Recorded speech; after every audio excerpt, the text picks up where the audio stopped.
Nous avons avec nous en visuel Gino Desrosiers, qui est porte-parole de l'assurance automobile du Québec.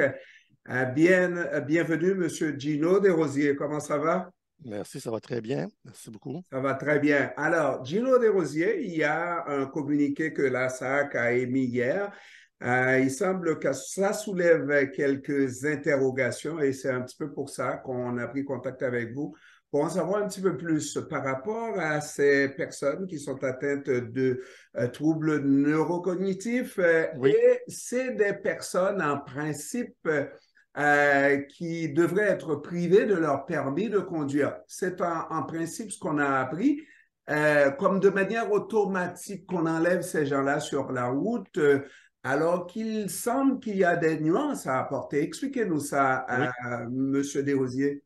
Ce qu'on avait changé dans la façon de faire puis qui a apporté un peu de confusion, c'est qu'il y a des gens qui ont un diagnostic de troubles neurocognitifs avec des limitations comme des pertes de mémoire. Ces gens-là, les médecins, dans l'ancienne façon de procéder, le médecin nous demandait d'évaluer la conduite de ces gens-là pour voir s'ils représentaient un risque ou s'ils étaient encore aptes à conduire.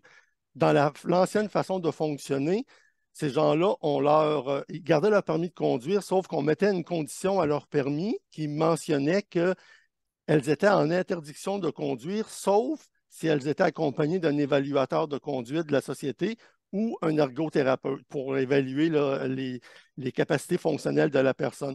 Et il y avait de la confusion. Il y a des gens qui conduisaient quand même parce que comme leur permis avait leur permis, ben, ils pensaient qu'ils pouvaient quand même conduire à leur risque puis au risque des autres. Donc, ce qu'on avait changé récemment, c'est de dire, ben, ces gens-là, au lieu de dire qu'on va leur donner une condition, on va suspendre immédiatement leur permis de conduire.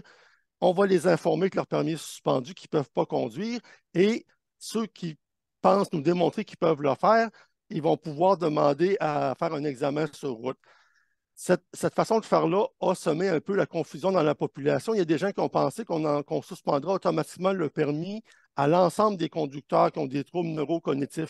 Mais il y a des gens qui ont des troubles neurocognitifs, ils sont quelques milliers à conduire quand même parce qu'ils n'ont pas de limitation fonctionnelle. Donc, ils sont encore capables de fonctionner dans la vie comme n'importe qui. Donc, ces gens-là, on les laisse conduire et ce qu'on fait, c'est qu'on suit on les suit Leur un peu plus conduite, près, là. quoi. On va leur demander des rapports de professionnels de la santé minimalement à chaque année parce qu'on sait que les troubles neurocognitifs, c'est évolutif et quelqu'un qui est capable de conduire aujourd'hui ne sera peut-être pas capable de le faire l'an prochain. Donc, on va évaluer ces gens-là de façon plus précise, mais il ne faut pas penser que aussitôt qu'on a un trouble neurocognitif, on va se retrouver avec un permis suspendu.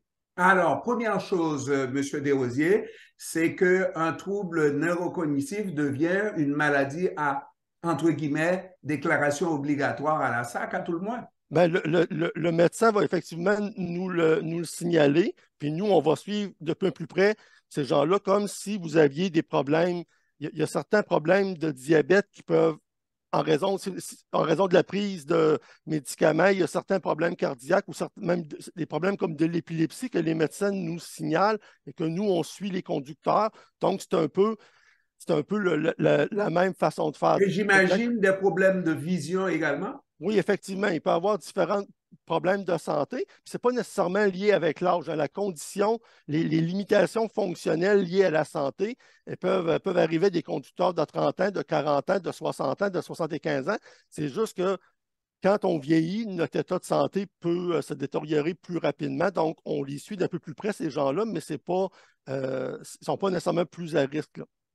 Alors, pour faire simple, donc, si autrefois on disait que le permis était encore valide, mais qu'il fallait pour conduire être accompagné par une personne habilitée pour ce faire, Mhm. reconnue par la SAC, n'est-ce pas, Oui, qui laissait sous-entendre que c'était un examen sur la route, n'est-ce pas? Et que les gens continuaient quand même à conduire sans cette personne importante. Maintenant, eh ben, ça prend, c'est l'annulation automatique du permis. Eh ben, c'est à celui qui est frappé par cette annulation à conduire, à faire la preuve qu'il est en mesure de Ouais, conduire. nous, on va communiquer avec cette personne-là pour lui dire qu'avec l'information médicale que son médecin nous a fournie, on suspend son permis, mais il y a la possibilité de nous démontrer qu'il est capable de conduire. S'il pense en avoir la capacité, on va lui donner un rendez-vous pour qu'il puisse venir faire un test sur route avec un de nos évaluateurs et au besoin, on peut demander à un ergothérapeute d'évaluer aussi cette personne-là. Mais les gens qui n'ont pas de limitation fonctionnelle, même s'ils ont un diagnostic de troubles neurocognitifs, ben, ces gens-là vont continuer à conduire, mais il n'est pas impossible à un moment donné, dans 2, 3, 4 ans, que le médecin nous signale que là, l'évolution du dossier a changé et qu'on doive peut-être évaluer la conduite de cette personne-là à ce moment-là. Et cette façon, et cette fois-ci, en passant par une suspension automatique Oui, et, pour permettre à la personne de faire la preuve du contraire. Cela dit, on revient à parler de ces troubles neurocognitifs qui peuvent avoir différents niveaux, différents degrés. Vous l'avez dit, c'est pas nécessairement dès qu'on a ce problème-là et que le signalement a été fait à la SAC qu'automatiquement, on est inapte à conduire, n'est-ce pas? effectivement. Puis c'est important quand on a un diagnostic, d'en parler avec son médecin, puis d'en parler aussi avec ses proches, parce que oui, ça a un impact sur votre conduite, ça va avoir un impact sur plein de facettes de la vie qui ne sont pas nécessairement liées à la conduite, mais d'en parler avec son médecin, il peut vous donner des trucs, il peut vous rassurer aussi pour après ça voir comment ça va se passer dans la suite, là.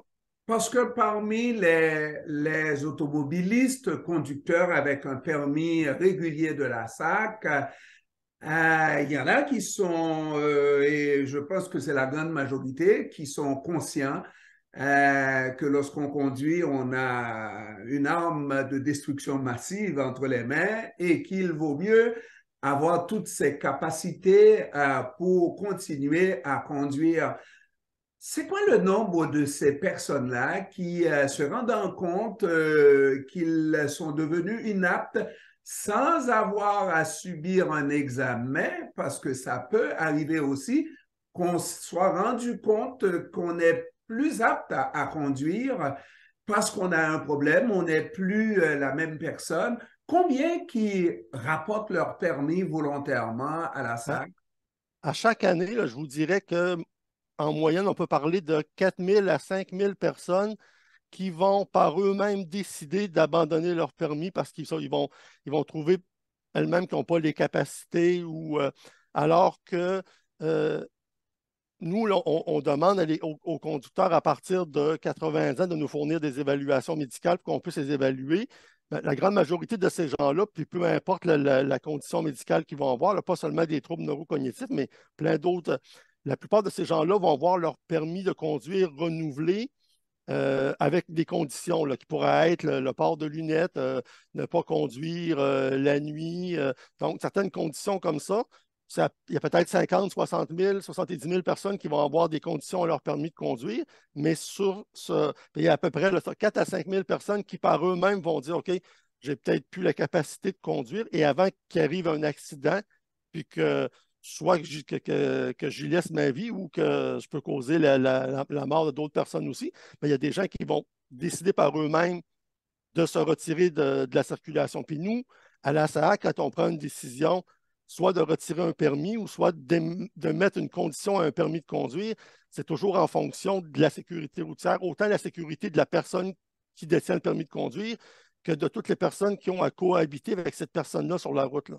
Et puis j'imagine, Monsieur Desrosiers, que la SAC est en mesure, effectivement, par le nombre de jeunes qui rentrent sur le marché de la conduite automobile, on va le dire comme ça, n'est-ce pas, Ouais. par rapport à ces autres qui laissent le marché pour des troubles, de savoir et de voir à tous les jours cette augmentation de nouveaux automobilistes, de nouveaux véhicules, plus et de plus en plus de nouveaux véhicules sur la route parce que le problème commence un jour va commencer un jour à se poser s'il n'est pas posé déjà parce que j'entends qu'à Montréal, il y a de plus en plus de conducteurs, de plus en plus de voitures, d'usagers de la route qui ne Oui. partagent pas toujours la route de manière civilisée. C'est sûr que quand on regarde l'évolution du nombre de permis de conduire, c'est en augmentation à peu près de 1 à 1,5% Par par année. année. Puis le nombre de véhicules, là, ça suit sensiblement la même évolution et ça, d'année en année depuis, je dirais, des dizaines d'années. Effectivement, là, heureusement, malgré cette augmentation-là, le bilan routier, lui, continue de s'améliorer. Mais on est tous conscients que tant qu'il va y avoir un décès, il va y avoir un décès de trop. Tant qu'il va y avoir un blessé grave, il va y avoir un blessé grave de trop. Mais c'est sûr que là, vous mentionnez un point important, c'est que plus on met de gens sur la route, plus la cohabitation, elle devient importante et elle peut être plus difficile à certains endroits, compte tenu qu'il y a plusieurs usagers et ce pas tous des gens qui vont à la même vitesse, ce pas tous des gens qui ont la même grosseur. On peut parler du piéton, du cycliste, de l'automobiliste. Là, on arrive avec les camions. Ça demande ça. Faut que tout le monde y mette du sien pour favoriser ce partage de la route sécuritaire-là, parce que vous et moi, tout le monde qui utilise la route, on peut tous poser des gestes pour améliorer, de ralentir, de prendre la peine de s'arrêter vraiment quand on ne fait pas juste semblant de faire un arrêt, on immobilise notre véhicule. Ça peut aider effectivement à favoriser une cohabitation puis à diminuer le nombre de victimes sur les routes.